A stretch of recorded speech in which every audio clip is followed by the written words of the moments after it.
chers concitoyens et concitoyennes, bonjour camarades. Je vais vous parler aujourd'hui de l'utilisation par ce gouvernement qui n'a honte de rien du 49.3 pour couper court au débat sur les retraites. Ils ont profité indignement, lâchement, d'un conseil des ministres qui devait parler du coronavirus et soi-disant de l'union sacrée contre le coronavirus, pour en réalité précipiter l'adoption sans vote par l'Assemblée nationale de la contre-réforme des retraites. L'heure est donc grave, elle est grave pour nos retraites et pour en particulier donc les retraites par répartition qui, je le rappelle, ont été mises en place en 1945-47 par Ambroise Croizat, ministre communiste, appliquant les directives du CNR.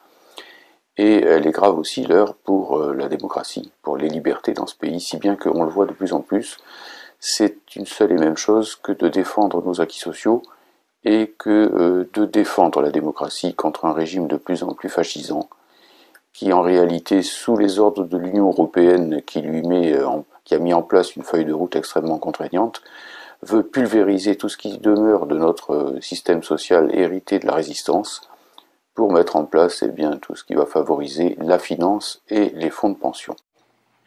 Alors que faire par rapport à cette grave attaque supplémentaire contre les acquis sociaux, contre les libertés? Certains, comme Jean-Luc Mélenchon et d'autres, proposent des rassemblements locaux devant les préfectures, devant les mairies, etc.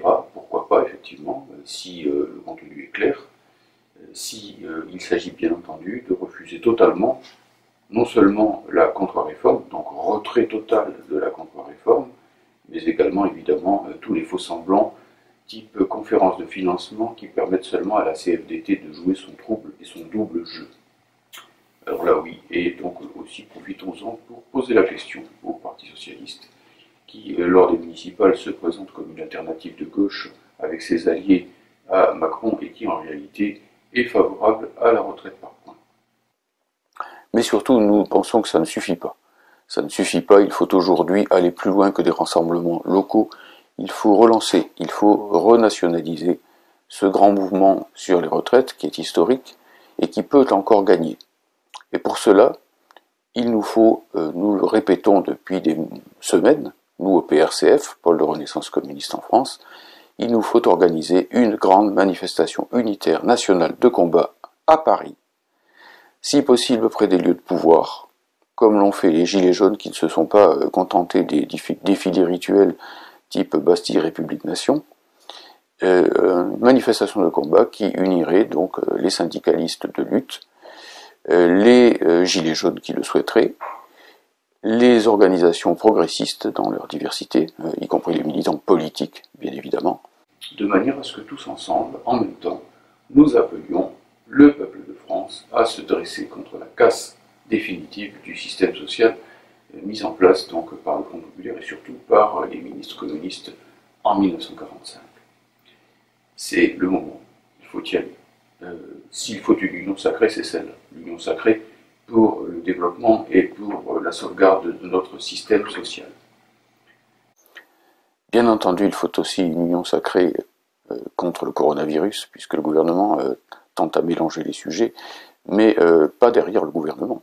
Derrière notre système hospitalier massacré par ce gouvernement, massacré par les gouvernements pro-Maastricht successifs qui, en appliquant les directives de Bruxelles, les critères de Maastricht, les maudits critères d'euro-austérité, n'a cessé de démolir les services publics en général et l'hôpital public en particulier. L'hôpital public a besoin de milliards pour faire face non seulement à l'épidémie du coronavirus, mais à ses missions ordinaires. Et donc les deux choses marchent de pair, vont ensemble. Si nos retraites solidaires sont pulvérisées, ce sera un énorme problème de santé publique aussi pour les générations à venir. Les deux choses marchent ensemble, le système social et le système médical, pour prolonger la vie des gens et pour leur permettre de vivre une vie de qualité acceptable. Par conséquent, l'heure est grave et nous devons tous ensemble organiser une grande riposte contre ce 49.3 de la honte et organiser, je le répète, une grande manifestation nationale unitaire à Paris. Gilets jaunes, syndicalistes de lutte, militants progressistes des organisations politiques, de manière à ce que tous ensemble et en même temps nous puissions faire échec à cette offensive tout à fait scandaleuse contre la vie, contre les conditions de vie, et peut-être pour finir contre la vie de nos concitoyens. Je vous remercie.